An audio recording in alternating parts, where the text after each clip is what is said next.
Hello friend, back to Bhavani lifestyle. நம்ம வீட்டில் இன்றைக்கி முட்டை தோசை பண்ணலாம் வாங்க. நீங்களாம் எப்படி இருக்கீங்க? நாங்கள் சூப்பராக இருக்கும் ஃப்ரெண்ட்ஸ். முட்டையை நல்லா அடிச்சுக்கிட்டே இதை ஒன்றும் போடலை, உப்பு மிளகு ஒன்றும் போடலை. இதெல்லாம் போடணும்.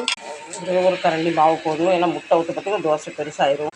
அடித்து வச்சுருக்கோம். முட்டை இப்படி ஊற்றிடலாம். எல்லா பக்கம் இப்படி தேய்ச்சி விட்ருவோம். ஒரு பிஞ்சு உப்பை லேசாக அப்படி தெரிச்சு கொஞ்சமாக பெப்பர். இந்த பெப்பரை நல்லா அப்படி காய் விட்டுருங்க. ஒரே இடத்துல குத்தா விழுந்துட்டு பார்த்தீங்களா? இங்கே முட்டை ஊற்றுனா இங்கே ஓடி வந்துட்டு பாருங்க. ஆனால் வந்துடும். இது முட்டை தூக்கி இதை போட்டாச்சு. நம்ம சூப்பரான முட்டை தோசை ரெடி. நம்ம முட்டை தோசை ரெடி.